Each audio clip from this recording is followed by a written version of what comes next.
Make sure we are streaming.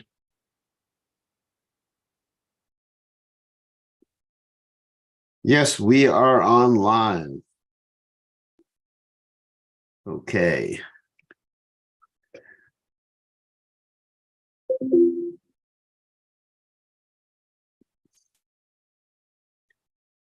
Okay. We are having a class tonight, even though I was thinking we weren't going to have it because the program was delayed for another week.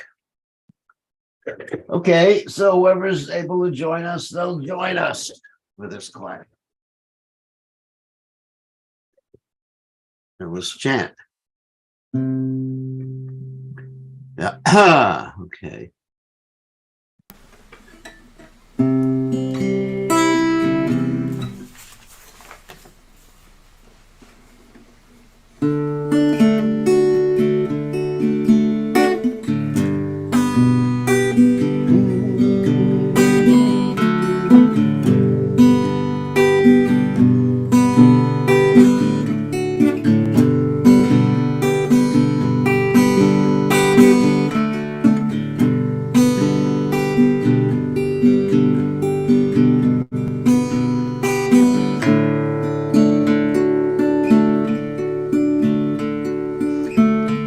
Yasomati nandana prajapara nagara Gokula ranjana kanda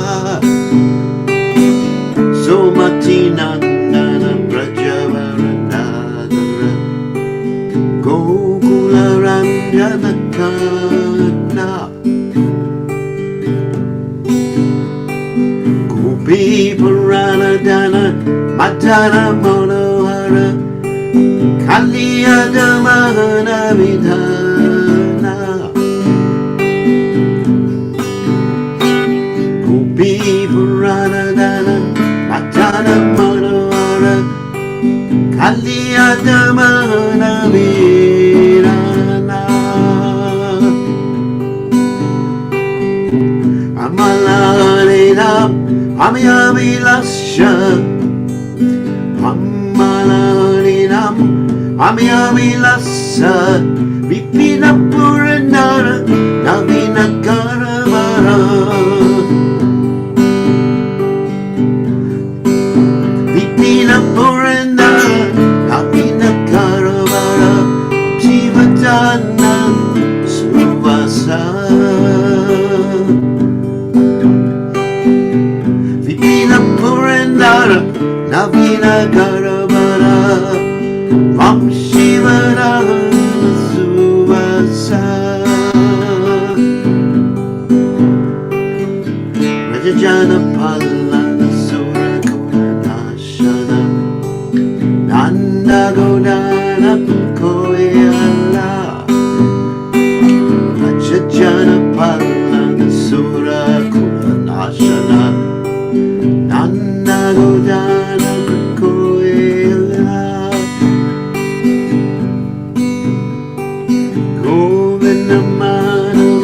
Navanita Saskara Sundarananda Gopala Govinda Madhava Navanita Saskara Sundarananda Gopala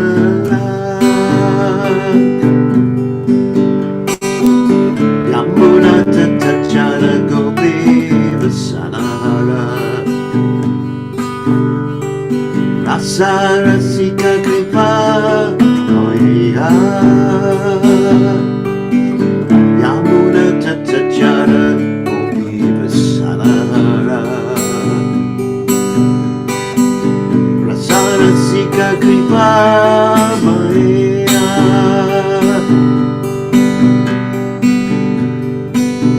Shira Pallava Vrindavana Natapara Vakti Vinodha Shraya Shri Radha Pallava Vrindavana Natapara Vakti Vinodha Shraya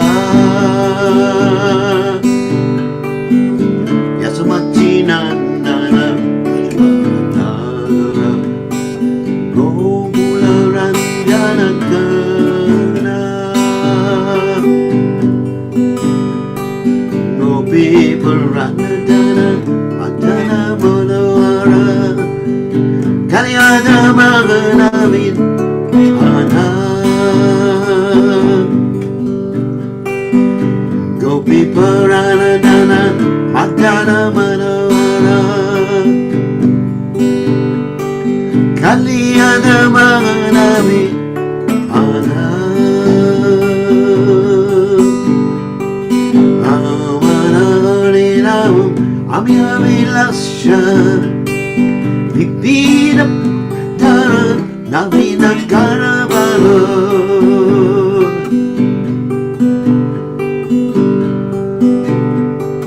Vipina Purandara Navina Karavalo Mam Shivanam Suvasa Mam Shivanam Suvasa Smatina Nana Rajavara Nakara Gokula Ranjana Kana Gopi Ramadana Matana Manavara Kalyatamana Vidana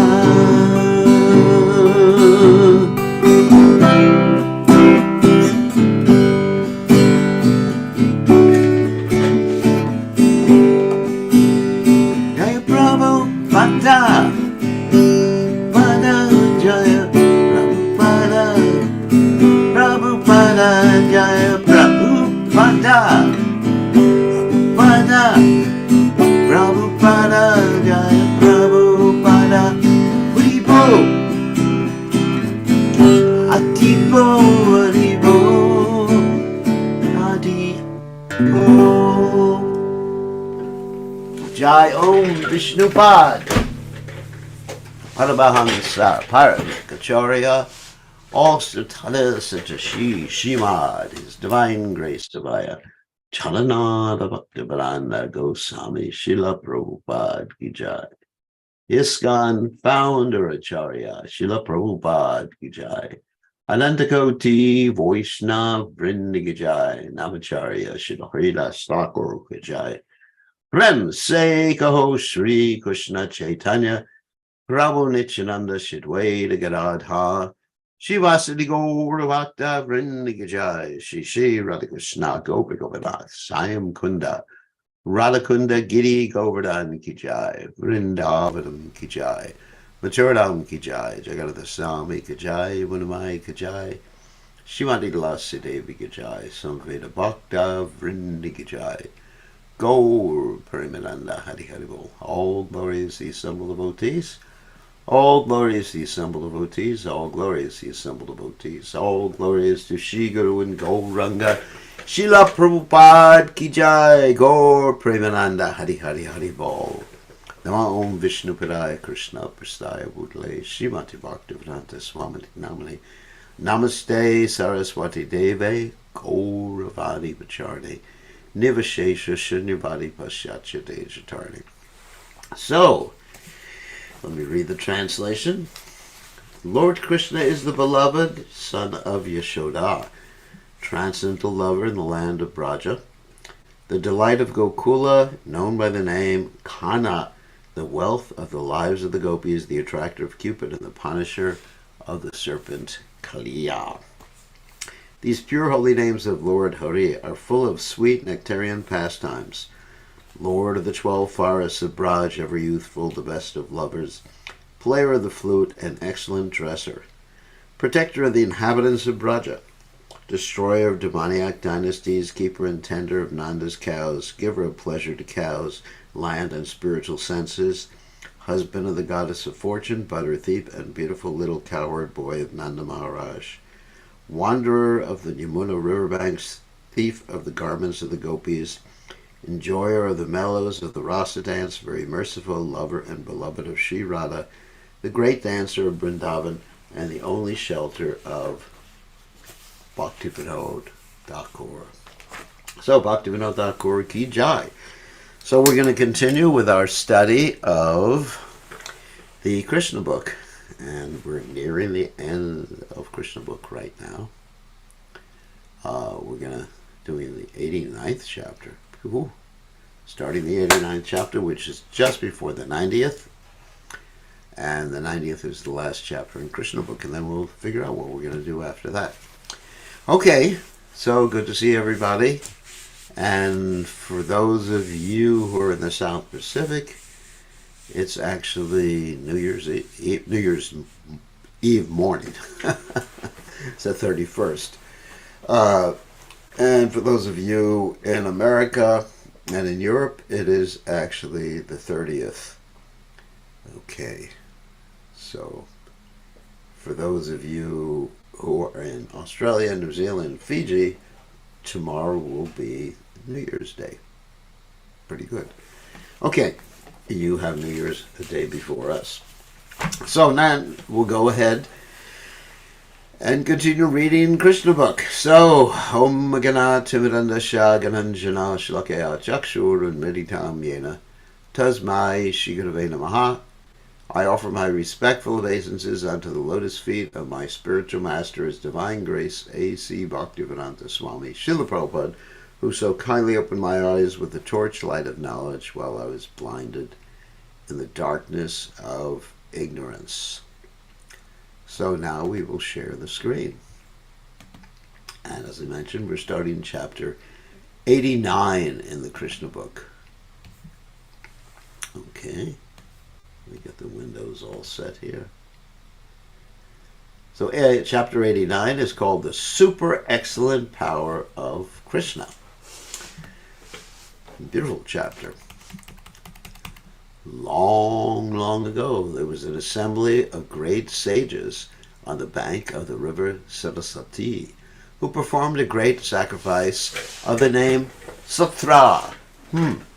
In such assemblies, the great sages usually discuss Vedic subject matters and philosophical topics, and in this particular meeting, the following question was raised. It's a very interesting story.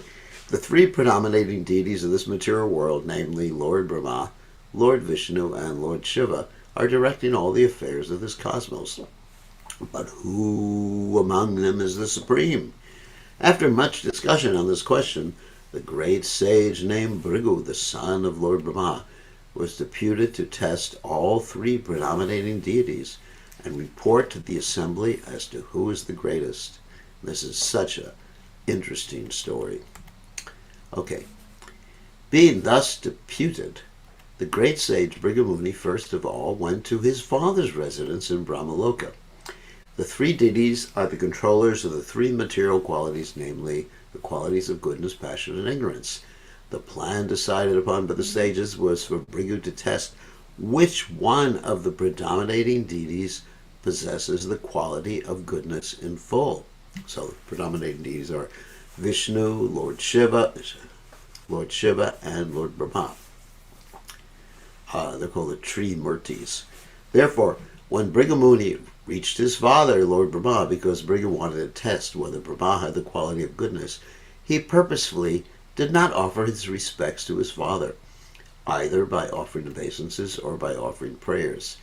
It is the duty of a son or a disciple to offer respects and recite suitable prayers when he approaches his father or spiritual master. Of course, in the Western world, we're not accustomed to that. We just approach our father and say, Dad, can I have something?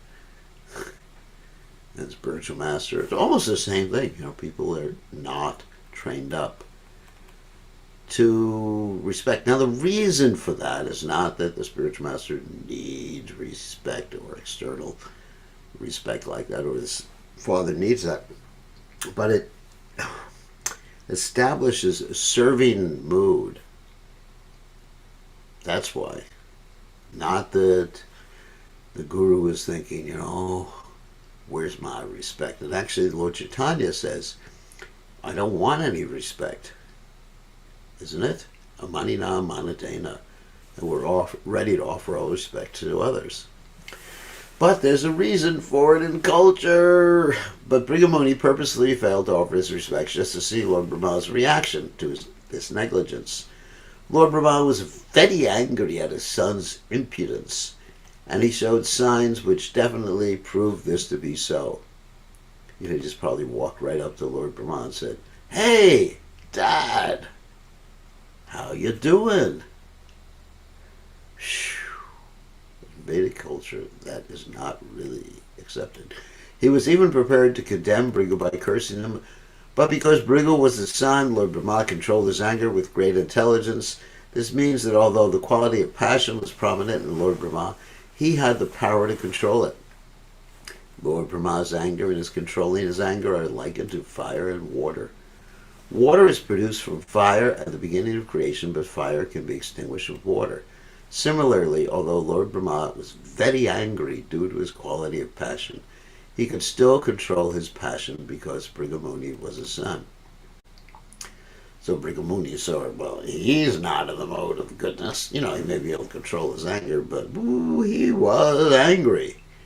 After testing Lord Brahma, Brighu Muni went directly to Mount Kailasa, where Lord Shiva resides. Brighu Muni happened to be Lord Shiva's brother.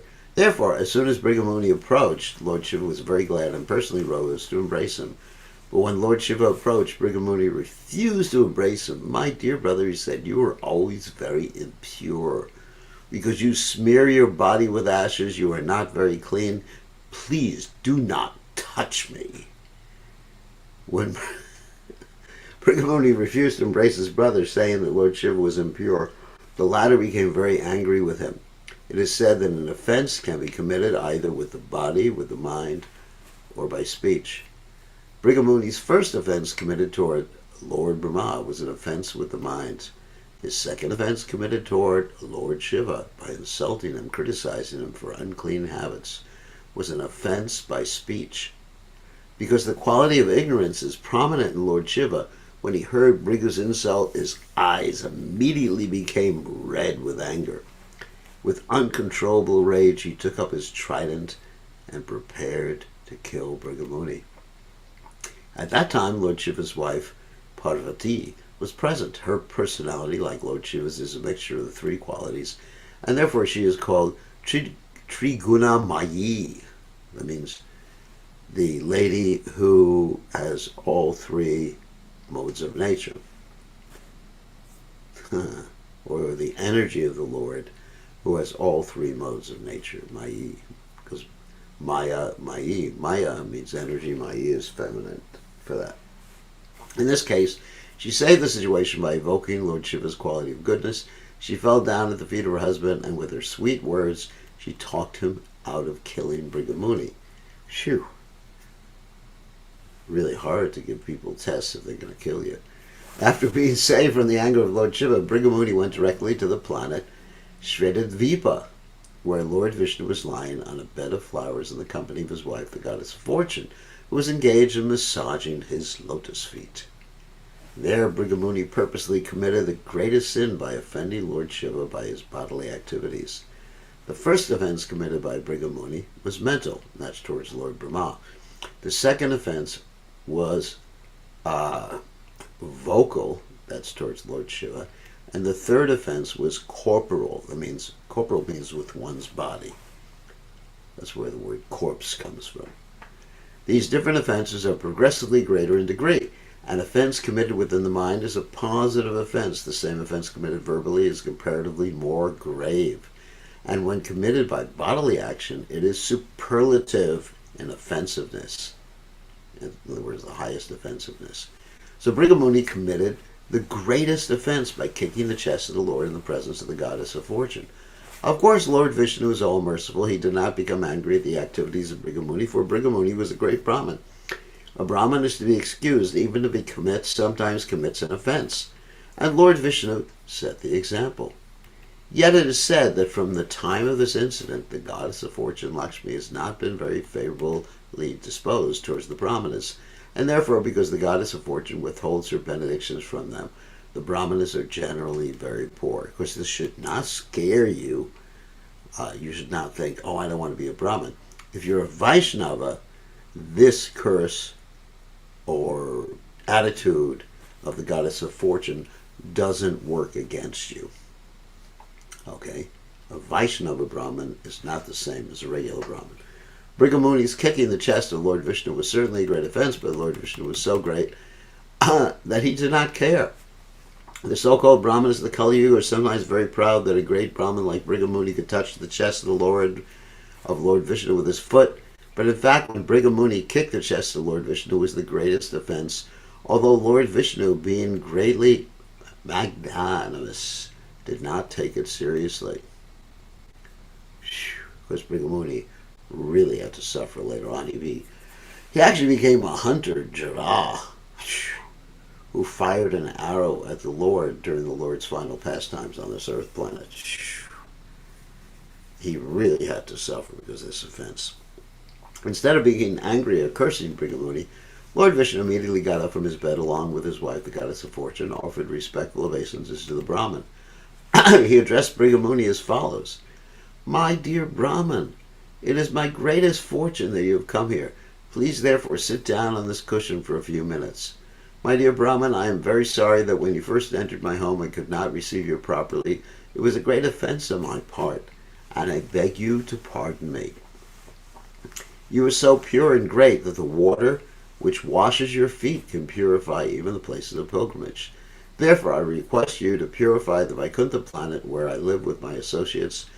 My dear father, O great sage, I know that your feet are very soft like a lotus flower. My chest is hard as a thunderbolt. I am therefore afraid that you may have felt some pain by kicking my chest. Let me touch your feet to relieve the pain you have suffered." Lord Vishnu then began to massage the feet of Brighu Muni. So another thing we can understand is this particular story doesn't only refer to Lord Vishnu and Brighu Muni. It refers to our own interactions with people in this world. While we are interacting, or people are interacting with us, people may attack us. Even you have the statement by Lord Jesus Christ who said, if someone hits you on one cheek, you turn the other cheek. Of course, that doesn't mean you say, please kick me, please hit me. You should avoid being kicked or hit if possible. But at the same time, you have to be ajata shatrava. That is one of the qualities of a pure devotee, listed by Lord Kapilade. Tatikshava kurunika surada sarvadehinam ajata shatrava shanta sarva sarvabhushanam. Lord Kapilade says a Vaishnava is Tatikshava kurunika. He's tolerant, he's merciful. He's a friend to all living entities. Tatikshava kurunika surada sarvadehinam ajata shatra. He has no enemies. He doesn't hate anybody. If you hate people, you're not on a very high level of devotional service. So the point is, if someone attacks you, of course you got to defend yourself. I'm not saying allow the person to attack you, but don't hate them. You should understand that Krishna has arranged this to test your tolerance, to see if you're in the mode of goodness. We're supposed to cultivate the mode of goodness. Very important, because from the mode of goodness, one can take up Krishna consciousness very easily. Because the mode of goodness in and of itself is not enough to assure you Krishna consciousness, but it is necessary to come to Krishna consciousness. There are some exceptions, if you have the mercy of a great devotee like Magrari the hunter had the mercy of Narada Muni, then he could jump immediately from ignorance to the spiritual platform. But generally, we should cultivate the mode of goodness. That means eating food in the mode of goodness, listening to music in the mode of goodness, having our activities during the day in the mode of goodness, associating with people in the mode of goodness, etc. The Lord continued to address Brighu Muni, "My dear Lord," he said, "my chest has now become sanctified because of the touch of your feet, and I'm now assured that the goddess of fortune, Lakshmi, will be very glad to live there perpetually." Another name for Lakshmi is Chanchala, indicating that she does not stay in one place for a long time. In other words, one's fortune keeps changing. And therefore we see that a rich man's family sometimes becomes poor after a few generations, and sometimes we see that a poor man's family becomes very rich. Lakshmi, the goddess of fortune, is Chanchala in this mature world, whereas in the Vaikuntha planets, she eternally lives at the lotus feet of the Lord.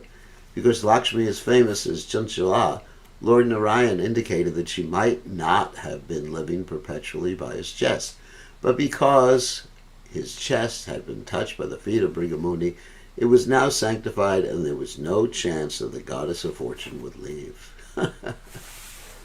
which is a joke because the goddess of fortune is always on Lord Vishnu's chest. Brighu Muni, however, could understand his position and that of the Lord, and he was struck with wonder at the behavior of the Supreme Personality of Godhead. Because of his gratitude, his voice choked up and he was unable to reply to the words of the Lord. Tears glided from his eyes and he could not say anything. He simply stood silently before the Lord. After testing Lord Brahma, Lord Shiva, and Lord Vishnu, Brighu Muni returned to the assembly of great sages on the bank of the river Saraswati and described his experience. After hearing him with great attention, the sages concluded that of all the predominating deities, Lord Vishnu is certainly the greatest. In Srimad Bhagavatam, these great sages are described as Brahma Vadanam. Brahma Vadanam means those who talk about the absolute truth but have not yet come to a conclusion. Generally, Brahmavadi refers to the impersonalists or to those who were students of the Vedas. It is to be understood, therefore, that all the gathered sages were serious students of the Vedic literature, but had not come to a definite conclusion as to who is the Supreme Personality of God itself. Brahmavadi, the term, can generally indicate something like agnostic, not atheist. Atheist is Mayavadi. What is a Mayavadi? A Mayavadi considers the Lord's body, the Lord's activities, the Lord's personality, individuality, to all be illusion. Whereas the Brahmavadi considers the goal to be attaining Brahman, but the Brahmavadi is not really understanding or not convinced about what is the highest aspect of Brahman. That's the difference. He knows about Brahman, but he doesn't know which is the highest aspect, whether it's the personality or the impersonal effulgence of the Lord. But a Brahmavadi can be converted and become a devotee. And we have examples of this, like Shukadeva Goswami, the four Kumaras, and others. But after hearing of Brighu Muni's experience in meeting all three predominating deities, Lord Shiva, Lord Brahma, and Lord Vishnu, the sages concluded that Lord Vishnu is the supreme truth, the personality of Godhead. It is said in Srimad Bhagavatam that after hearing the details from Brighu Muni, the sages were astonished because although Lord Brahma and Lord Shiva were immediately agitated, Lord Vishnu, in spite of being kicked by Brighu Muni, was not agitated in the least. The example is given that small lamps may be agitated by a slight breeze, but the greatest lamp or the greatest illuminating source, the sun, is never moved, even by the greatest hurricane. Of course, even the sun has hurricanes on it. Not hurricanes like we know, but, storms. Solar storms. One's greatness has to be estimated by one's ability to tolerate provoking situations. Really interesting. This is a quote, an important quote. One's greatness has to be estimated by one's ability to tolerate provoking situations. Tolerate means also going on serving Krishna in spite of provoking situations. The sages gathered on the bank of the river Saraswati concluded that one who actually wants actual peace and freedom from all fear should take shelter at the lotus feet of Vishnu. Since Lord Brahma and Lord Shiva lost their peaceful attitude upon a slight provocation, how can they maintain the peace and tranquility of their devotees? As for Lord Vishnu, however, it is stated in the Bhagavad Gita that anyone who accepts Lord Vishnu or Krishna as the supreme friend attains the highest perfection of peaceful life. That's, of course, 529 in the Gita. Puritapoktaram jakatapasam sarvalokamaheshwaram suridam sarvabhutanam getwamam shantim nrichiti. One should understand, if one wants to be peaceful, that Krishna is the enjoyer, Krishna is the object of all sacrifice, sarvalokamaheshwaram, and the controller.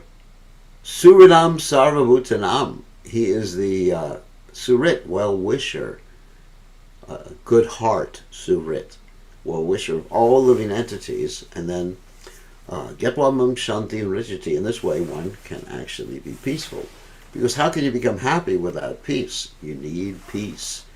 But there's no question of peace without Krishna Bhakti.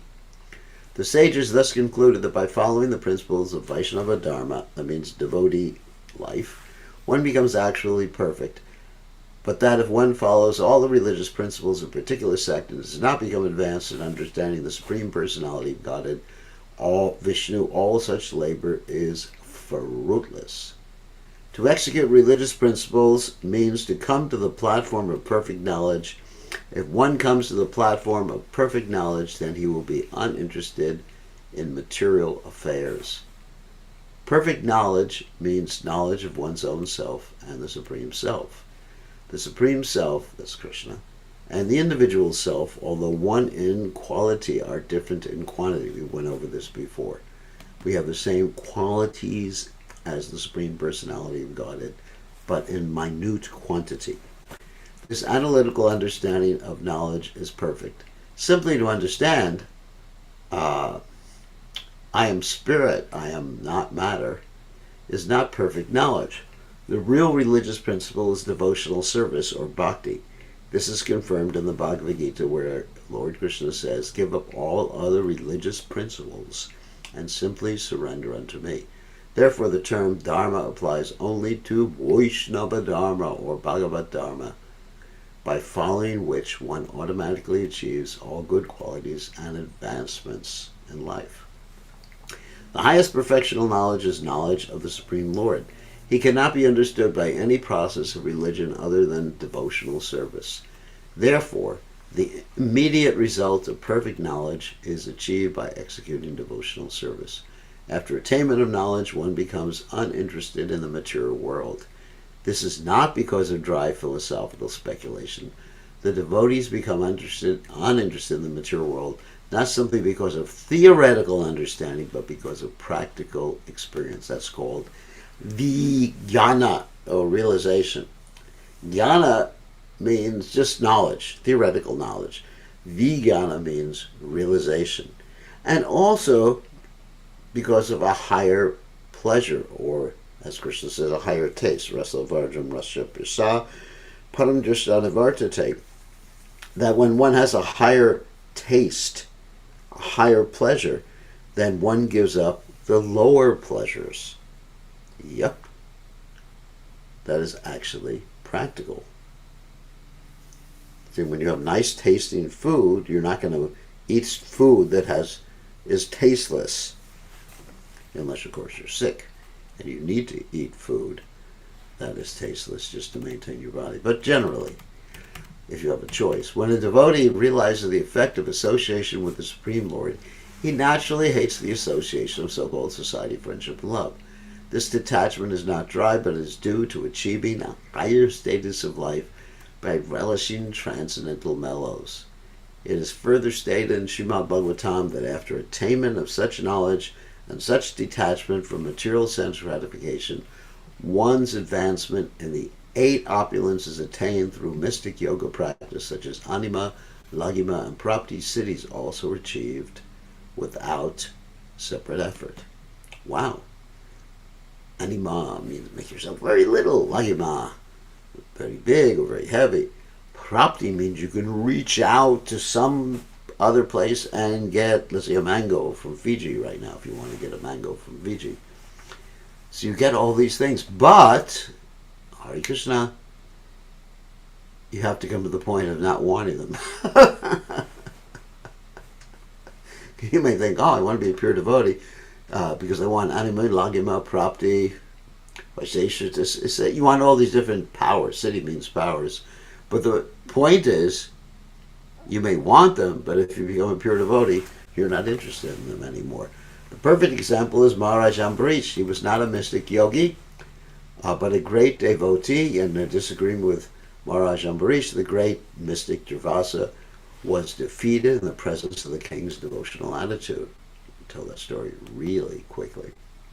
Once upon a time, the great mystic Durvasa came when Maharaj Ambarish was performing an Ekadasi vow, and many, many days of an Ekadasi vow, and it was time for Maharaj Ambarish to break his fast, because it's important, at least according to the ritualistic Brahminical culture, it's important to break your fast from Ekadasi at a certain time, or before a certain time occurs, in between certain times. We see this in the calendar that we have in Krishna consciousness.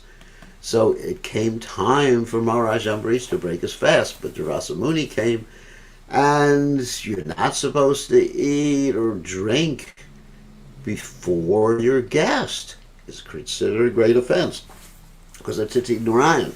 The guest is considered to be like God in the Vedic culture, especially if he happens to be a sage like Durvasa.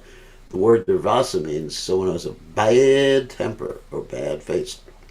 So Durvasa Muni said, well, I'm going to go take a bath and then we'll come and eat. So while he was away taking a bath, Ambarish Maharaj was thinking, I got to break the fast because I'm supposed to, otherwise it's an offense. What am I going to do? So his advisors told him, just drink a little water. Drinking water is breaking the fast without breaking the fast simultaneously. So he did that. Durvasa Muni got really upset when he came back. He found out that Ambarish Maharaj had drunk something without waiting for him.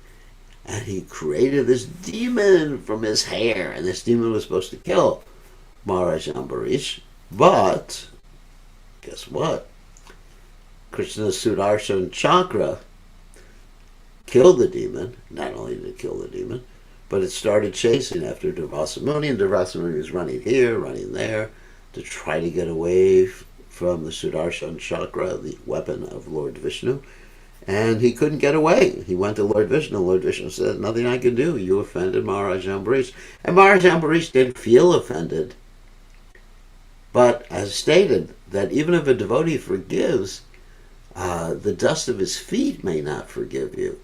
So he was chased all over the place, material universe, spiritual universe.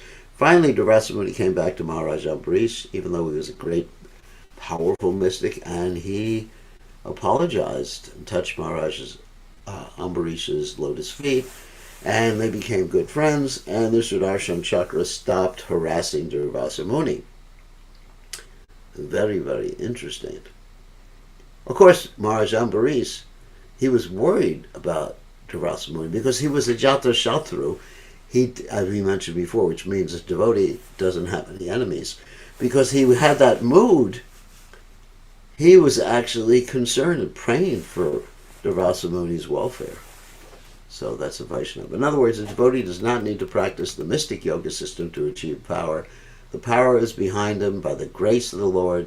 Just as when a small child is surrendered to a powerful father, all the powers of the father are behind him. When a person becomes famous as a devotee of the Lord, his reputation is never to be extinguished.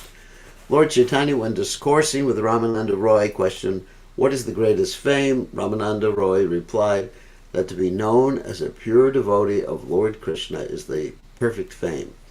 The conclusion, therefore, is that Vishnu Dharma, or the religion of devotional service unto the Supreme Personality of Godhead, is meant for persons who are thoughtful. By proper utilization of thoughtfulness, one comes to the stage of thinking of the Supreme Personality of Godhead. By thinking of the Supreme Personality of Godhead, one becomes free from the contamination of the faulty association of the material world, and thus one becomes peaceful. The world is in a disturbed condition because of a scarcity of such peaceful devotees in human society. Unless one is a devotee, one cannot be equal to all living entities. A devotee is equal to all living entities because we don't discriminate according to the body. A devotee is equally disposed toward the animals, the human beings, and all living entities because he sees every living entity as a part and parcel of the Supreme Lord.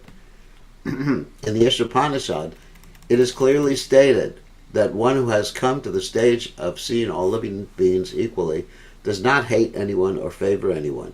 The devotee does not hanker to possess more than he requires. Devotees are therefore a kinchana. In any condition of life, a devotee is satisfied. It is said that a devotee is even-minded whether he is in hell or in heaven. So one may say, well, hell? Well, because if he goes to hell, he's not going there to get punished. He's going there to preach to people. And if he's in heaven, he's going there to preach to people. And if he's on earth, he's going there to preach to people. Narayana Paraksarve Nakatashna Bhiviti Swarga Pravarga Narakeshu up until the Artha Darshana. A devotee is callous to all subjects other than his engagement in devotional service, This mode of life is the highest perfectional stage from which one can be elevated to the spiritual world, back home, back to Godhead. The devotees of the Supreme Personality of Godhead are especially attracted by the highest material quality goodness, and the qualified Brahman is the symbolic representation of this goodness. Therefore, a devotee is attached to the Brahminical stage of life. He is not very much interested in passion or ignorance, although these qualities also emanate from the Supreme Lord Vishnu. In Srimad Bhagavatam, the devotees are described as Nipuna Buddhiyaha, which means that they are the most intelligent class of men. Uninfluenced by the attachment or hatred, the devotee lives very peacefully and is not agitated by the influence of passion or ignorance. It may be questioned here why a devotee should be attached to the quality of goodness in the material world if he is transcendental to all material qualities. The answer is that there are different kinds of people existing in the modes of material nature. Those in the mode of ignorance are called Rakshasas. That means people who eat human beings, cannibals. Those in the mode of passion are called Asuras. Basically, people who are not godly, Asura. And those in the mode of goodness are called Suras, or demigods. Under the direction of the Supreme Lord, these three classes of men are created by material nature, but those in the mode of goodness have a greater chance to be elevated to the spiritual world, back to Godhead. Back home, back to Godhead. Now, it's not necessarily true that if you're in goodness, you go back to home, back to Godhead. But it is essential that you cultivate goodness, generally, with a few exceptions. The example I often give is that if one goes to the airport, there's a greater chance of getting on an airplane. Right? Obviously. But if you go to the airport, it's not for sure you will get on an airplane. You may just go shopping there. Thus, all the sages who assembled on the bank of the river Saraswati to try to determine who is the supreme predominating deity became freed from all doubts about Vishnu worship. All of them thereafter engaged in devotional service, and thus they achieved the desired result and went back to Godhead.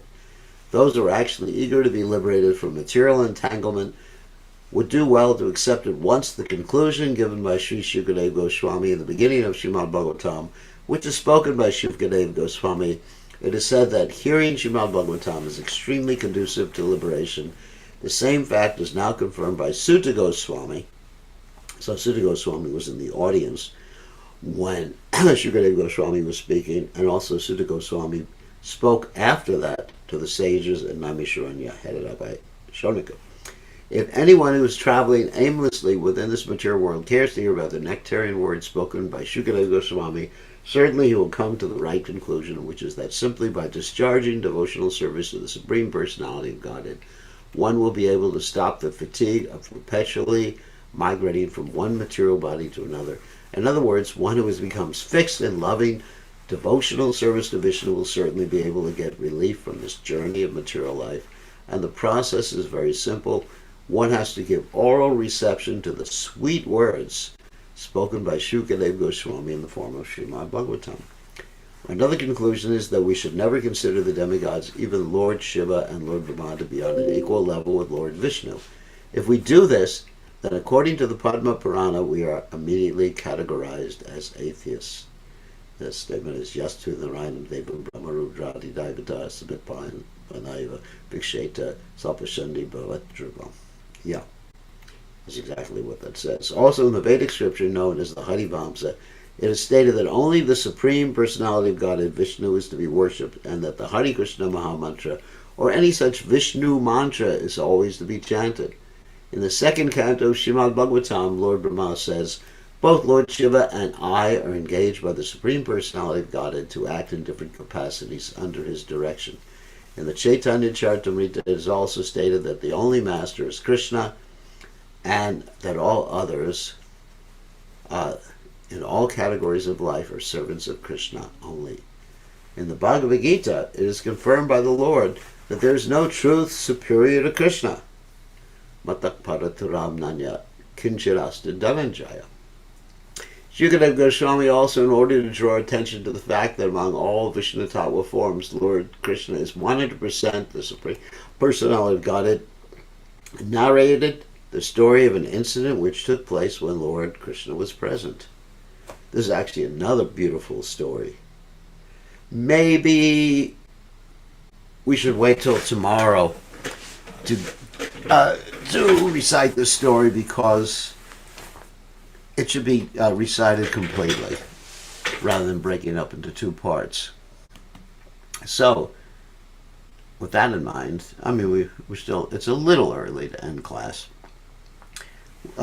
But with that in mind, we can see if anyone has any questions. And if no one has questions, we can end class early. Or if you have questions, we have more time for questions.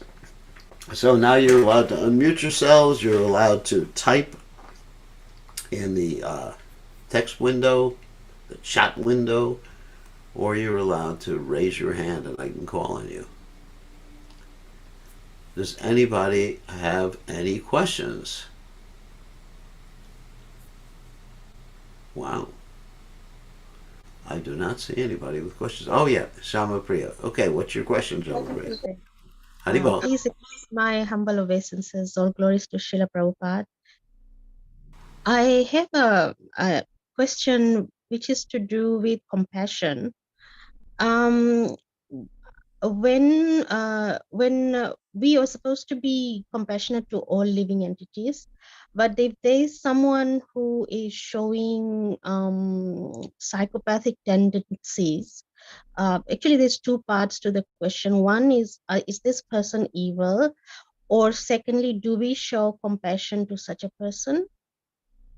Yes, we always show compassion to everyone. If someone is showing psychopathic tendencies, we stay away from them. And we also somehow or other get them to get some therapy.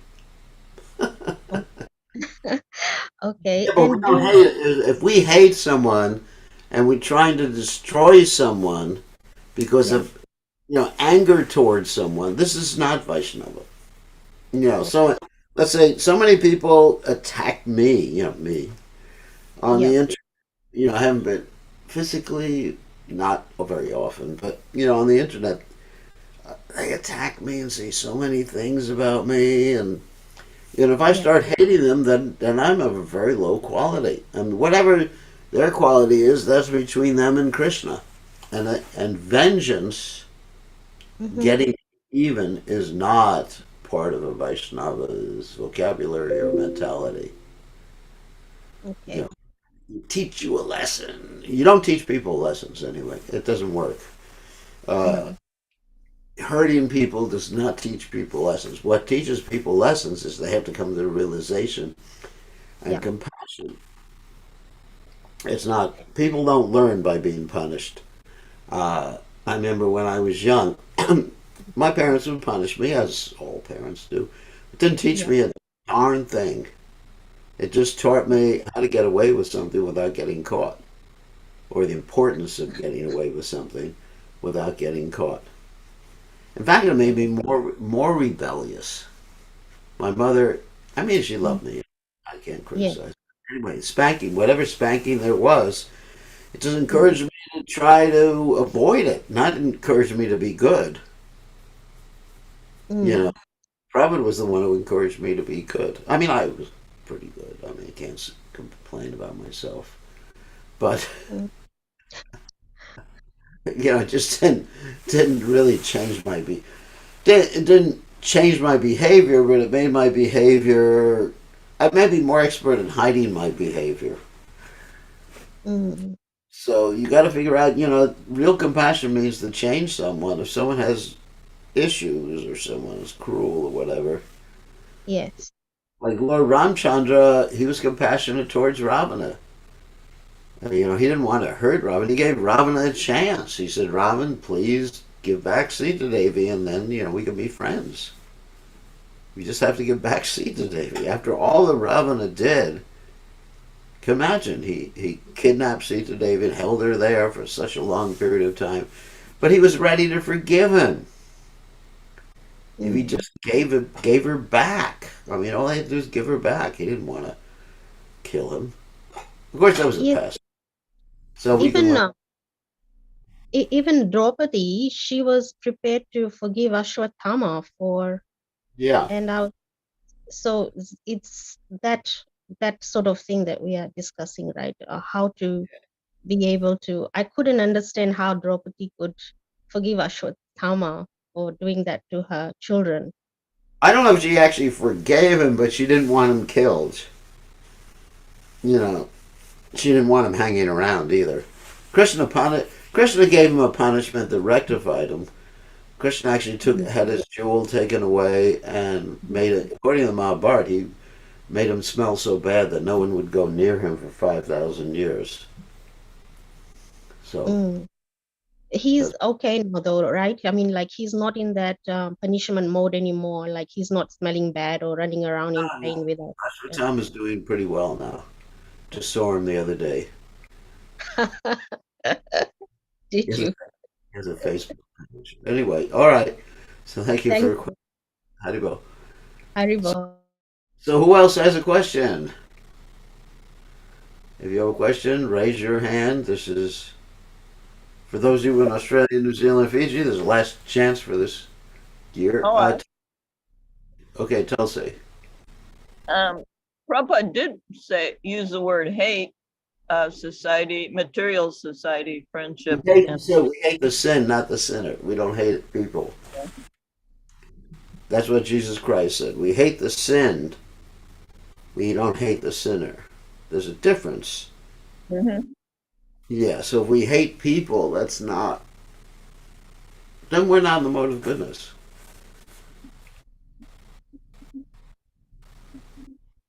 You understand? Yes. We're not in the mode of goodness. So we may hate what they're doing, obviously, Yeah. but if we may want to help them and correct them, yeah. For a parent to hate what the kid does, if I walk out in the middle of the street and get run over by a car, my mother's obviously going to hate me doing that. But she shouldn't hate me for doing that. She should think, oh, how can I protect my son? How can I change his mentality? It's a difference. All right. So next one, Ashwin says, uh, since Krishna is self-effulgent when he appeared in this material world, does he have a shadow? Oh my God, what a question. Uh, Krishna acted like one of us, so he definitely had a shadow. At first I've had that question. So, yes, he definitely had a shadow because he acted like a regular person when he came down to this planet. And not always. Sometimes he manifested himself as God. Then he didn't have a shadow. He was 10,000 times as bright as the sun, and therefore no shadow. He blinded everybody. Especially when he appeared before Duryodhana after Duryodhana tried to capture him. Then it was so bright, it was basically blinding everybody. Here's another question. How did Krishna? So is it all right to forgive but not forget any wrong done? Yes, that's right. We don't forget it. Because if we forget it, then we're going to put ourselves in the same situation of having been abused by someone. We don't want to stick around and be abused, mistreated by anyone. So obviously we have to protect ourselves both uh, psychologically, physically, emotionally. Very, very important to protect ourselves so we don't stick around. We take ourselves out of the situation, we erase someone, we block someone on Facebook. And there's all sorts of things you can do. Uh, Block their phone calls or something like that. But don't hate someone. The hating is not a good idea. With hate illusion, you can hate an improper act. Hate. There's like this war that's going on, and I'm not taking sides because some of you may be Russians. So this war that's going on, I hate it that people are killing each other, but I don't hate either side. Because if you hate, the problem is actually with these conflicts that last for generations, like in the Balkans, for example. Then you got people who hate the other side, and even when there's peace, there's still the animosity, and that animosity is transmitted to their children or grandchildren, multi-generation hate. So it's not a good idea to hate anybody. Hate is not there in a Vaishnava's vocabulary towards people, towards things, yeah, towards activities, yeah. Obviously, we don't like war, we don't like killing, all these things, but whatever. So, who else has a question? Now's your opportunity for those of you in the South Pacific. It's the last opportunity of the year. I'll ask if no one. Okay, ask another one. But you're not in the South Pacific. What's that? What's the question? So can we, I guess it's kind of dangerous to evoke the modes to, like evoking emotions like anger to get our cortisol going so we have some strength. Get your what going? Well, different emotions like get cortisol going in the body if Oh, we're cortisol, adrenaline. No, it's actually very polluting. yeah. We can use anger sometimes in Krishna service, angry at some bogus philosophy, but it's actually quite polluting to be angry, and it takes some time just to calm down. And if you have problems with your blood pressure, ooh, it could be quite dangerous. So it's better to control the anger. I mean, be aware of it. Don't don't deny that you're angry. Don't repress. Don't suppress the anger. Be aware of it, but control it. Control the anger. And naturally, we're going to get angry, but you have to control it so it doesn't reach the stage where it becomes uncontrolled and you have no more ability to dissipate it. Well, that's what I was thinking, a controlled use of it. No, well, if one's a kshatriya, yeah, you got to fight in the battlefield. But for most of us, I don't think it's a good idea. Control the use of it. I mean, you get angry, yeah. If someone's in a dangerous position, you can protect them with your anger. That's certainly good. Like I gave the example of a little kid crossing the street. We get angry because we have a need for his safety. But our anger is not with him, it's with his actions. That's an important point. Okay, it is time to go, and for many of you, we'll see you next year, which means tomorrow. And for some of you, it won't be next year until the day after tomorrow. Okay, thank you all very much. All glories to His Divine Grace, A.C. Bhaktivedanta Swami. Srila Prabhupada, Srila Prabhupada,